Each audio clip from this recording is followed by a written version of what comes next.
President-elect of the Nigerian Bar Association, Senior Advocate of Nigeria, Oyinkansola Badejo Okusoya. Madam President-elect, congratulations and thank you for joining us. Thank you very much. I'd like us to begin with something a little personal. Okay. During your campaign, I've heard lawyers who have admitted publicly now that they simply didn't give you a realistic chance. You know, some thought the race was between the other two candidates and that your campaign was merely symbolic. Be honest with me, did you genuinely believe from day one that you could win this election? Yes, I did. And perhaps ignorance is bliss, but I had a conviction. And that's why my campaign mantra was always be bold. I was known by that campaign mantra. My campaign slogan is build a bolder bar that works for everyone. And the campaign slogan was be bold. And it was a word that typified exactly who I am. I understood from the beginning that it was a bold endeavor, a bold aspiration. And so yes, it was that belief that carried me through times when I thought, even I thought it was going to be hard, but exactly the point. Like, are you saying there was no point during this campaign where even you wondered if this mountain was simply too high to climb? As a matter of fact, interestingly enough, from day one, I didn't think so. And so when after about this time last year, I was getting ready for the Enugu conference, the AGC conference in Enugu, and I'd set myself a mandate that by the time the conference was over, everybody across the country would know that Mrs. Badejo Okusoya was running, right? And we achieved that. You know, the word after the conference was that you are just everywhere. I said, yeah, like MTN. Well, you know, funnily enough, I didn't realize that before the conference, I was really lagging behind in terms of, you know, being in people's perception. So I think that ignorance was really bliss. I kept going because I had a belief in that I was going to get there, and yeah. You're the first woman ever elected by direct vote to lead the NBA. Only the second woman to lead, right? Yes. What does that distinction mean to you personally? Or what do you think it says about the legal profession itself? Only that the opportunities that exist are difficult to exploit, and that people have not exploited them not because they don't have the capacity, but because those barriers are there. And that's why, and thank you for the question, that's why it means that much to me. Because I've heard so many female lawyers and female professionals generally come up to me and say, you inspire me. You know, I feel that because you're doing this, I mean, I'm talking about during the campaign now, because you're doing this, I can do anything. And since I won the election, I've had even more people say, we're so proud of you, and thank you for showing us that it can be done. So, yeah, I'm excited about that. It took more than 3 decades to have another woman lead the NBA. I guess your tenure will determine when next we have a female president within the NBA, but we'll talk about that shortly. Okay. Your pedigree is so beautiful, and I want to correct me if I'm wrong. Your father was a renowned surgeon? Yes, he was. Wow. Pioneer VC of Lagos State University? Yes, he was. Your mom made history as the first female registrar of the University of Lagos? Yes. And then you have a sister who's a minister? Yes. Your younger sister, right? Yes, my younger sister. By the way, in case you don't know, our younger sister is the Minister of Industry, Trade and Investment, Dr. Jumoke Oduwole.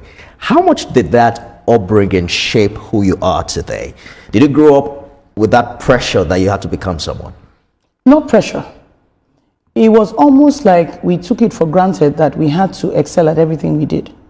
And interestingly, in case people think that it's just Jumoke and I, there are actually 4 of us. And I have a brother who is in the States.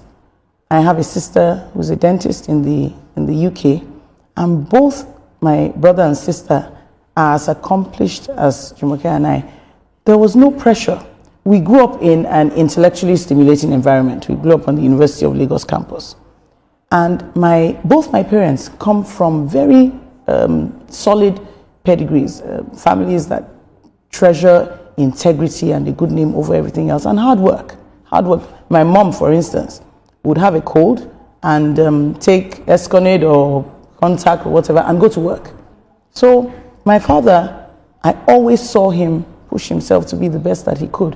So those were the examples we grew up seeing, and so there was no pressure. It was just something that we just knew we had to do. Now let's turn our attention to the hard part, the election itself. Your victory is historic, but the election itself remains under intense scrutiny. Your opponents have described it as everything from shambolic to a sham.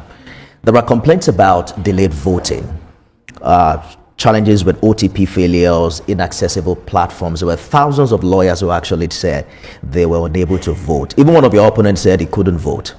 Reports also indicate that you yourself also experienced voting difficulties. I don't know how true that is. Can you honestly say this election met the standard that the NBA should be setting for the rest of Nigeria?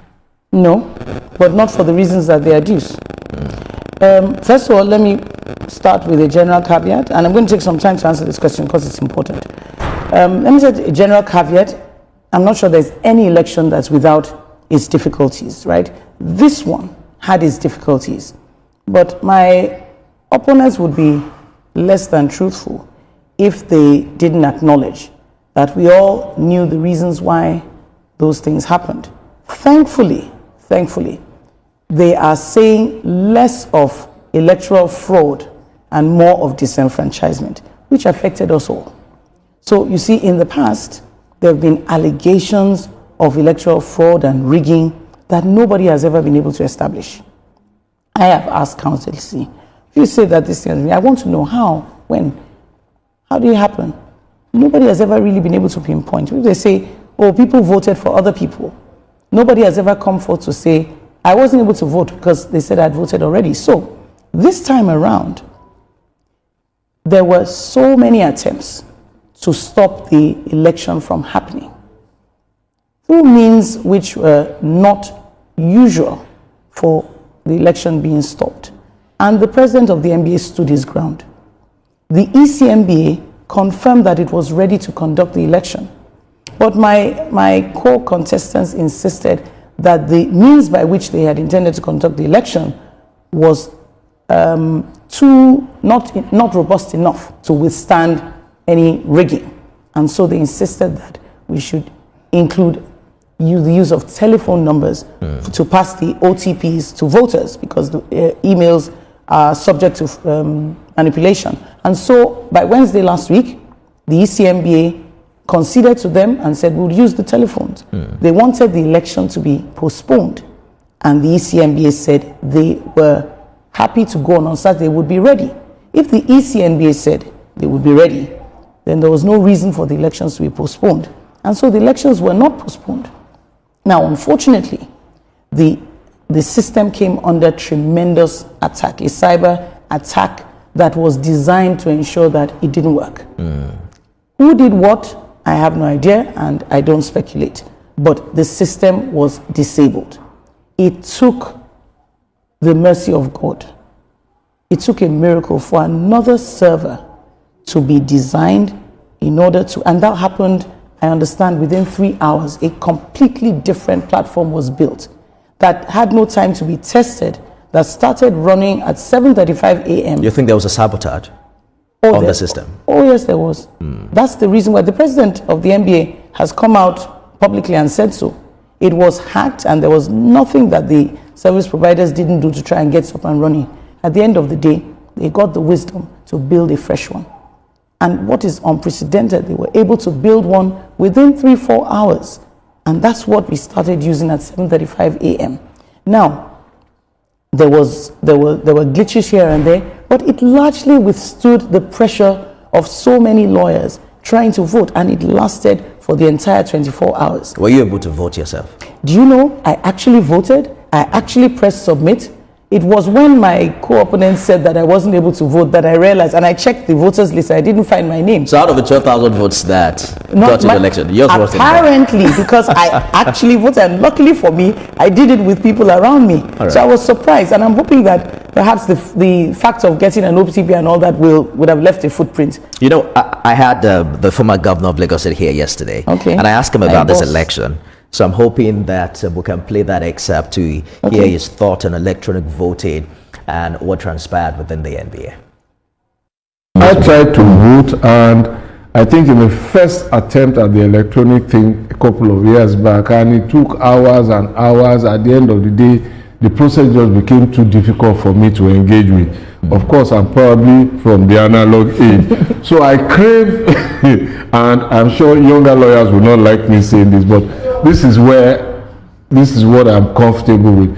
I crave back those days when we used to vote during the annual general conference.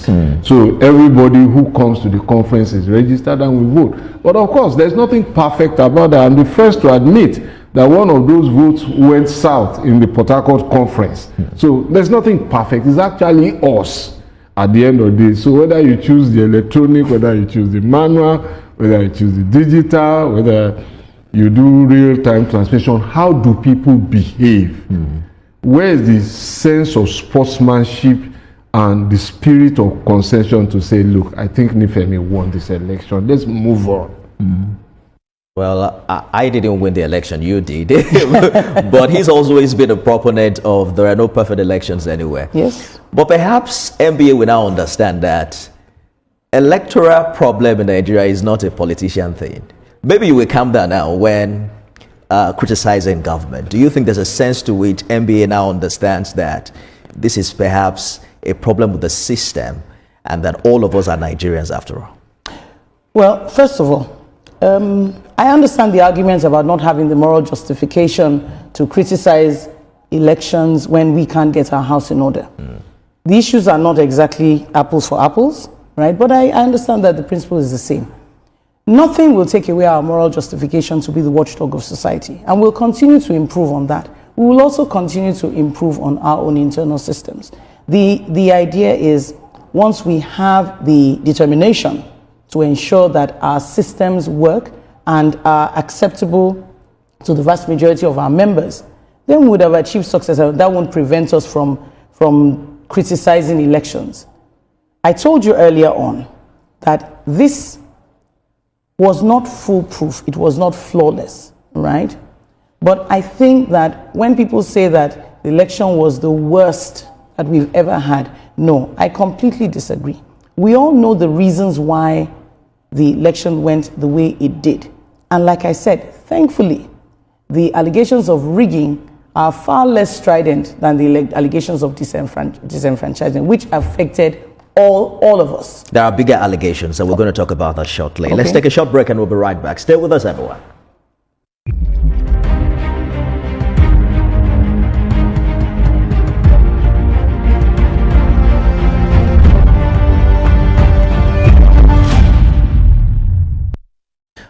Oyinkansola Badejo Okunsoya, President-elect Nigeria Bar Association, actually the first elected female president of the association. Thank you so much for staying the course of the program.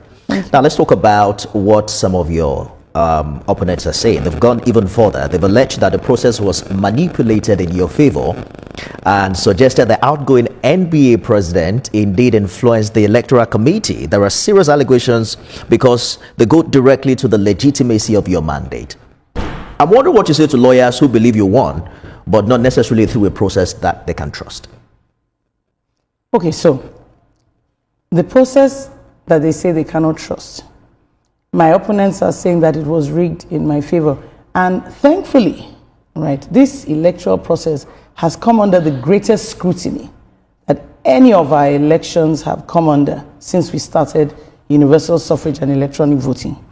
So I think even the people that maintain that this election was rigged know very well that the level of scrutiny that this election came under would have been very difficult for anybody to rig, any one of the opponents to rig, if indeed that is a possibility. That's one. Secondly, right, what are the red flags that one notices when elections are purportedly being rigged? They didn't show up in this election. From the time that I led the election throughout consistently. There was never a time that I dropped down. There was never a time that any of my opponents passed me. I led consistently and the gap kept widening. 3, the votes were trickling in organically. There was no evidence of dumping, which is what they say happens when there's rigging going on. You didn't suddenly see 20, 30, 50 votes coming. They were trickling in organically. 4, this election was the most watched. We have a system that refreshes every 10 seconds. People were watching and reposting. It was clear that there was no rigging. Did anyone in the NBA establishment help your campaign in ways your opponents didn't enjoy? You know, several months ago, they accused the president of saying that he could not be neutral and that he had a candidate in the election.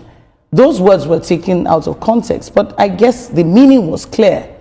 He said he was only entitled to one vote, and that one vote he would exercise, and that he wasn't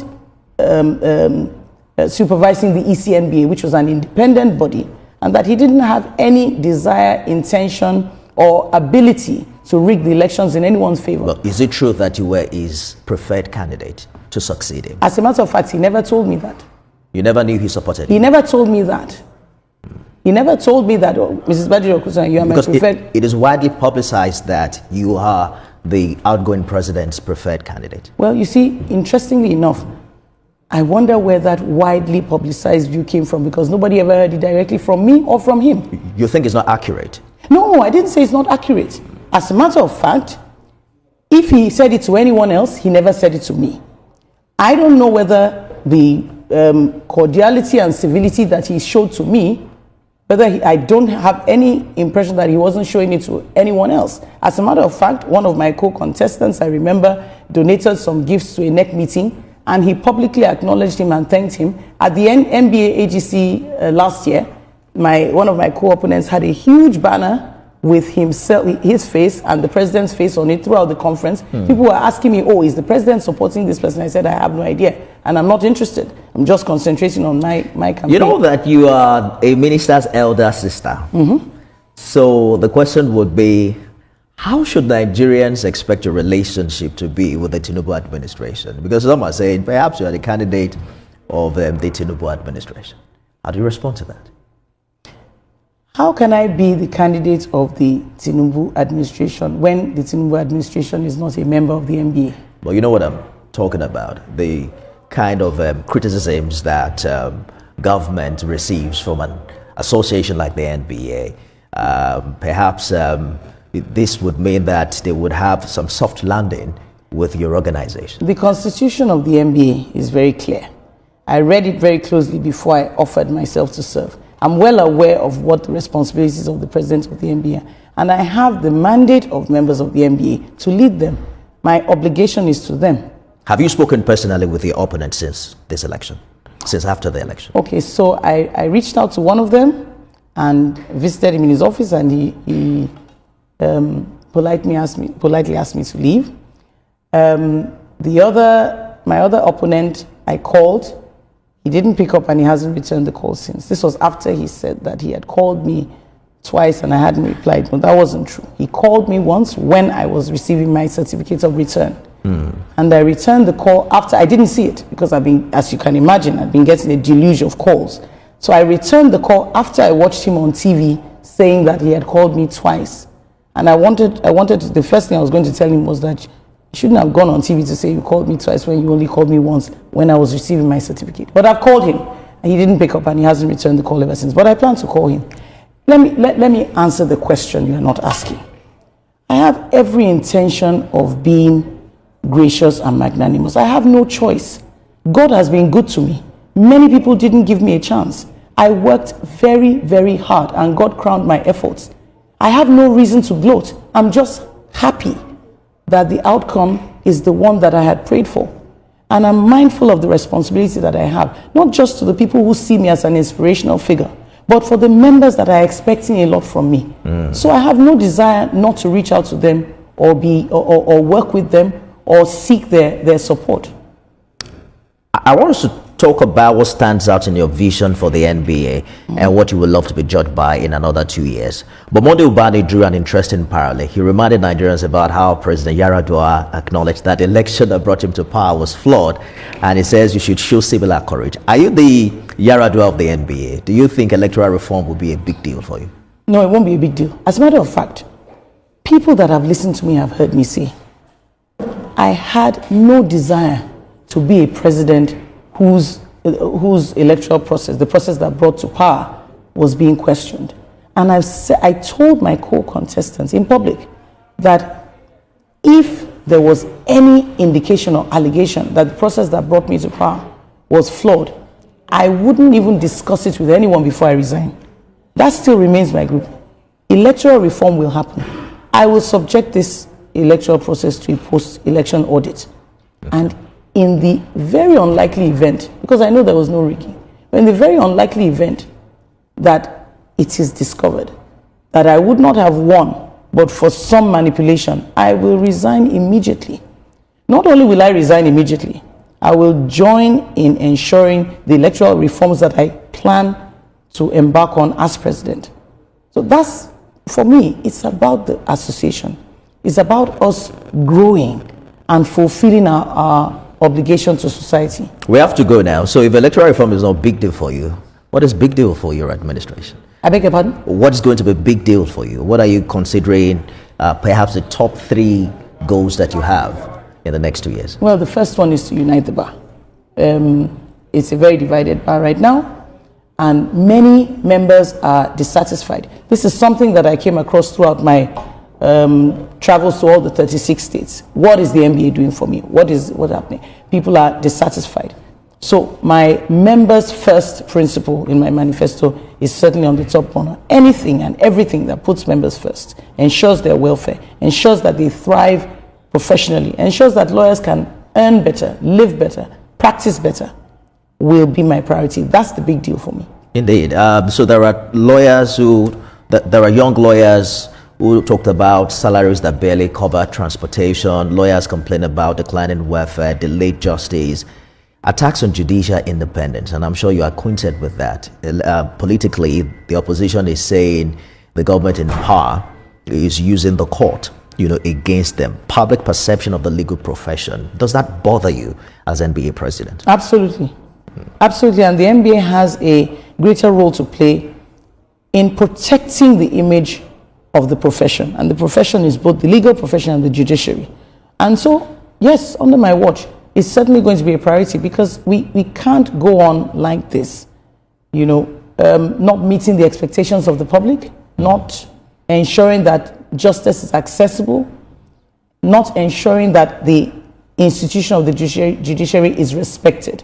So those are priorities, and they will be dealt with decisively, boldly. History will always remember you as the first woman elected, by direct vote. But history also usually, as we've seen, is kinder to results than just symbolism. Absolutely. When Nigerians look back on your presidency years from now, what do you want to be remembered for? For the members, right, I want them to remember my presidency for one that made the NBA more relevant to them professionally. For Nigerians, I want them to remember the NBA as one that took its responsibility to protect and promote the rule of law, and to be the watchdog of society, and to be the defender of those who are less able to speak for themselves very, very seriously. A voice for the voiceless. That's what I'd like to be remembered. Oyinkansola Badejo Kusanya, Senior Advocate of Nigeria, President-elect of the Nigerian Bar Association.